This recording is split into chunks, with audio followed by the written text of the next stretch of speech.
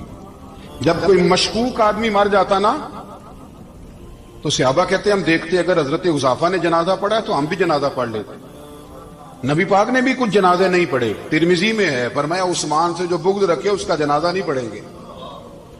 حضرت حذیفہ بن یمان اگر جنازہ پڑھتے تو لوگ پڑھتے، وہ نہ پڑھتے تو لوگ جنازہ نہ پڑھتے.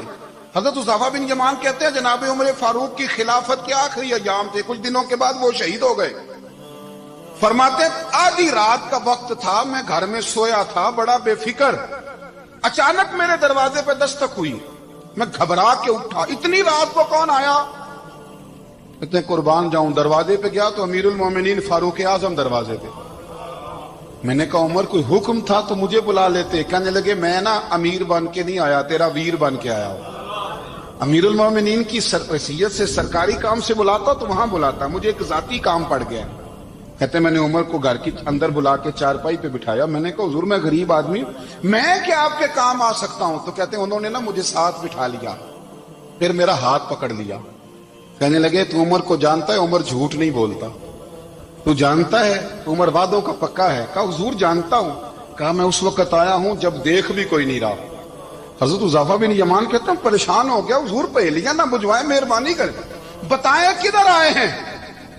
حضرت عمر فاروق فرمانے لگے 62 سال کا ہو گیا ہوں، 63 میں چل رہا ہے، داڑھی سفید ہو گئی ہے، ال پک گیا، اٹھ فریدا ستیا، داڑھی آ گئی پور، اگا نیڑے آ گئی، پیچھا رہ گئی دور.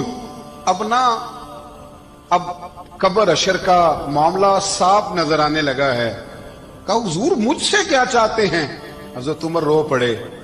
کہنے لگے آج میں عشاء کے بعد نکلا ہوں تو نبی پاک کے صحابہ مجھے نیک کہہ رہے تھے، پھر میں نے بچوں کی ماں سے اور بچوں سے بھی پوچھا ہے، وہ بھی مجھ سے راضی ہیں. پر حذیفہ تیرے ساتھ نبی پاک راز کی باتیں کرتے تھے، سچ بتا کہیں عمر کا نام منافقوں میں شامل تو نہیں؟ سچ بتا ان منافقین میں تو شامل نہیں، کہیں اوپر سے تو نہیں سارا کچھ؟ حضرت حذیفہ بن یمان کہتا ہے میں باپ کے مرنے پہ اتنا نہیں رویا جتنا عمر کے سوال پہ رویا. میں قدموں میں بیٹھ گیا. میں نے کہا نہیں عمر، یہ تو میں نے نہیں سنا، لیکن یہ میں نے نبی پاک سے ضرور سنا ہے کہ میرے بعد اگر کوئی نبی ہوتا تو عمر ابن خطاب ہوتا. یہ میں نے اپنے کانوں سے سنا ہے کہ عمر جس گلی سے گزرے شیطان رستہ بدل جاتا ہے. یہ میں نے اپنے کانوں سے سنا ہے کہ 950 سال حضرت جبریل جناب عمر کی شان بیان کریں تو پھر بھی بیان نہیں ہو سکتا. یہ میں نے ضرور سنا. دوستو ساری زندگی حضرت عمر نے اگر دوسروں کا محاسبہ کیا تو اپنا اور اپنے بچوں کا بھی کڑا خیال رکھا، اپنی ذات پر بڑی توجہ دی. جو لوگ اپنا بھول جاتے ہیں نا، ہمیں اپنی صحت کا بڑا خیال ہے لیکن اپنی روحانی زندگی کا کوئی خیال نہیں ہے، قلبی زندگی کا کوئی تصور نہیں ہے. آپ یقین کریں موٹا آدمی کمزور ہونے کے لیے جدوجہد کر رہا ہے، کمزور طاقتور ہونے کے لیے، لیکن جس کو کتنے دن بیت گئے اللہ رسول کی یاد میں رویا ہی نہیں، کتنے دن بیت گئے نہ سننے کو دل ہی نہیں چاہا، جسے مہینوں بیت گئے اور قرآن پاک کی طرف نظر ہی نہیں گئی، وہ فکر مند ہی نہیں. زندگی زندہ دلی کا نام ہے، مردہ دل کیا خاک جیا کرتے ہیں. بھائی حضرت عمر کی زندگی دور حاضر میں ہمیں یہ سبق دیتی ہے کہ کڑی نگرانی رکھو اپنے پودوں کی، کڑا خیال رکھو اپنے ذاتی باغ کا، اور یہ جو تمہارے دل کی دنیا ہے، یہ تمہاری روح کی زندگی ہے، اس کا محاسبہ کرتے رہو. نبی کریم علیہ السلام نے فرمایا اپنا حساب خود کر لو قبل اس کے کہ تمہارا حساب کیا جائے. اپنا حساب بولیے، اپنا حساب. ہم ساری دنیا کا حساب کرتے پھرتے ہیں، کوئی کہاں سے کماتا ہے کہاں کھاتا ہے، پر اپنا حساب حضور نے فرمایا حساب کر لو قبل اس سے کہ تمہارا حساب مولا علی فرماتے ہیں نماز پڑھ لو قبل اس کے کہ تمہاری نماز پڑھی جائے، نماز پڑھ لو قبل اس کے کہ تمہاری، اپنا محاسبہ کریں، تھوڑا سا نا اوپر دائیں بائیں دیکھنے کی بجائے تھوڑی سی گردن جھکا کے نا، درویش کہتے ہیں برے بندے نو میں لبن ٹریا تے جگ تے ملیا نہ کوئی، اپنے اندر چاتی پائی تے میں تھوں برا نہ کوئی، تھوڑی سی نا تھوڑی سی اپنی طرف توجہ دیں۔ ہم نا بے چین وقت گزار رہے ہیں، بے قرار ہیں، بے سکون ہیں، سبب یہ ہے کہ ہم نے نا اپنا حساب کرنا چھوڑ